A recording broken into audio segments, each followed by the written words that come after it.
नाज़रीन, वो इंस्पेक्टर मुनीर साहब जिन्होंने एहराम में हलफ के अल्फाज ठीक नहीं कहते और झूठ बोलने पर अल्लाह का कहर नाज़िल होने वाली बात से इनकार कर दिया था, अगले रोज़ जज साहब ने उनके नामुकम्मल हलफ को भी तस्लीम कर लिया और उनसे ऑनलाइन जरा शुरू कर दी। अगले रोज़ जरा शुरू हुई तो वकील परवेज़ उमवी ने इंस्पेक्टर मुनीर साहब से कहा कि मैं आप पर जरा शुरू करने लगा हूँ, मैं कोई सख्त बात कर दूँ तो मेरे लिए खुदारा कोई बद्दुआ ना कीजिएगा। एडवोकेट की ये बात सुनकर इंस्पेक्टर मुनीर उसने कहा कि मैंने कभी किसी के लिए बद्दुआ नहीं की, यहाँ अल्लाह के घर में कैसे कर सकता हूँ। इसके बाद इंस्पेक्टर मुनीर ने जो बात की उससे लग रहा था उस पर वाकई अल्लाह का खौफ गालिब आ चुका है। वकील ने इंस्पेक्टर मुनीर से पूछा कि आपने इस मुकदमे में जिन 4 अफराद को नामालूम अफराद के खाते में डालकर उनका चालान किया है, क्या उनकी कोई वकूआ के रोज की वीडियो मौजूद है या उनकी कोई तस्वीर आपके पास है? इंस्पेक्टर साहब ने कहा नहीं। इस पर वकील ने कहा जिन 4 नामालूम अफराद का FIR में जिक्र है उनमें से किसी का हुलिया दर्ज? जवाब मिला नहीं। यानी उनका कद कितना था, सर पर बाल थे या गंजे, कोई तस्वीर है ना फुटेज ना FIR में उसका कोई हुलिया दर्ज है। क्या इन हालात में ऐसा मुमकिन नहीं कि गलत लोगों को गिरफ्तार कर लिया गया हो? पर इंस्पेक्टर मुनीर ने फौरी तौर पे कहा कि ये बिल्कुल मुमकिन है।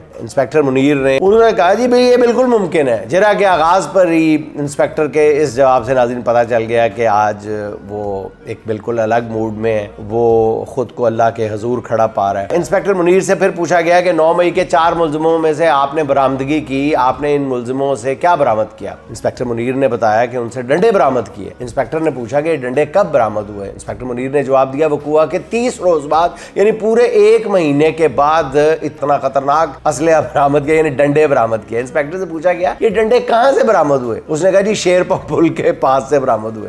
वकील ने कहा कि इस इलाके में तो सफाई का अमला रोज सफाई करता है, ये कैसे मुमकिन है कि 30 रोज तक ये डंडे वहीं पे पड़े हुए हैं? इस पर इंस्पेक्टर मुनीर जो है वो चुप हो गया और मजीद एक लफ्ज नहीं बोला, जिस पर वकील ने कहा चलें इसे छोड़ें, आगे चलते हैं। इंस्पेक्टर मुनीर से पूछा कि आपने जिन 4 मुलजिमों का चालान अदालत में पेश किया उनमें इफ्तिखार नामी मुलजिम भी शामिल है, क्या जाए वकूआ पर उसकी मौजूदगी की CDR रिकॉर्ड में शामिल है? इंस्पेक्टर ने कहा जी बिल्कुल वो रिकॉर्ड में मौजूद है। वकील ने अदालत से इस्तदा की कि ये रिकॉर्ड अदालत के सामने पेश किया जाए। रिकॉर्ड लाया गया तो CDR के मुताबिक मुलजिम इफ्तिखार 9 मई वाक़या के रोज जाए वकूआ की बजाय सियालकोट में था। यही नहीं, वो इस दौरान 1 माह से सियालकोट में था जिसकी CDR रिकॉर्ड के साथ मुंसलिक थी। इस पर वकील ने कहा कि रिकॉर्ड से पता चलता है कि आपने इसका जायजा ही नहीं लिया, आपने देखने की भी जहमत गवारा नहीं की कि आप अदालत में क्या जमा करा रहे हैं। ये सब देखकर और सुनकर पूरी अदालत को पता चल गया कि इंस्पेक्टर मुनीर हलफ लेते हुए झूठ बोलने पर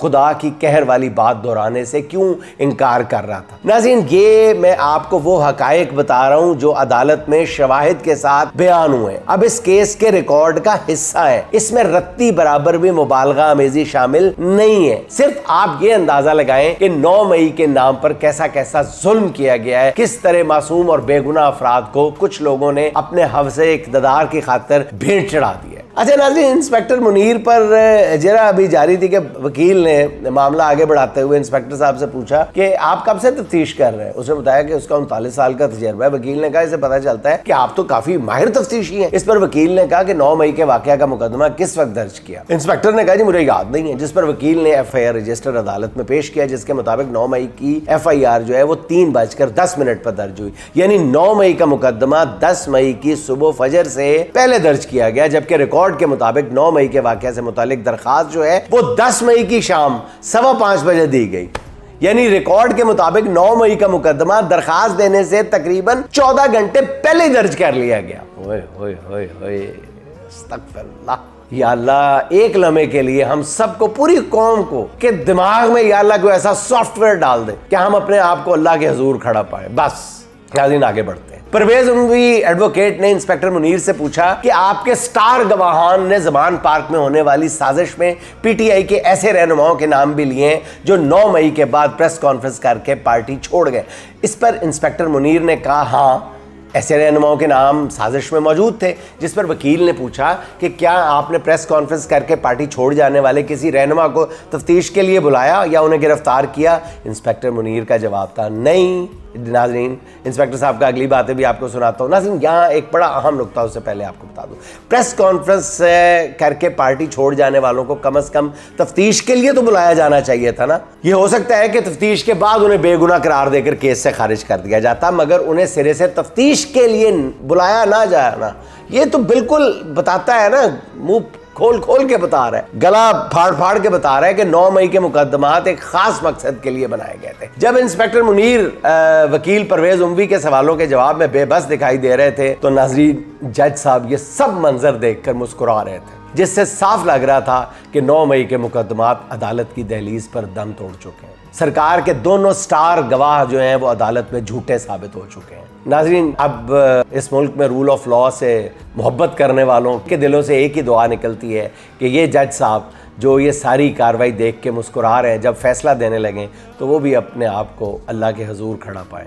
बस नाज़रीन, सच्ची बात बताऊं, मैं ये कहता हूँ ये कोई ना कुदरत का निज़ाम है। ये जो इंस्पेक्टर जो उम्रे पे गया और फिर ये जो कुछ सब कुछ हुआ, उसने कहा, हलफ लेने से इनकार किया कि मैं ये नहीं कह सकता कि अगर मैं झूठ बोलूँ तो अल्लाह का कहर नाजिल हो, ये कोई खुदाई मदद लग रही है। ये क्लियर कट मुझे खुदाई मदद लग रही है। अगर अब भी अदालत फैसला करती है, कर सकती है, जज साहब जो मर्जी कह दें, लेकिन नाज़रीन इस पूरे निज़ाम के तन से जो जितने कवर डाले गए थे इस निज़ाम पे, एक एक करके उसकी धज्जियां उड़ा दी। अब इस निज़ाम के तन पे एक धज्जी नहीं है, एक धज्जी नहीं है। और ये निज़ाम जो है आगे पीछे हाथ रखकर अपनी शर्मगाह छुपाने में मसरूफ़ है, शर्मिंदगी से बचने में मसरूफ़ है, लेकिन वो भी नहीं हो रहा। निज़ाम बिल्कुल नंगा हो चुका है, बिल्कुल बरहना हो चुका है।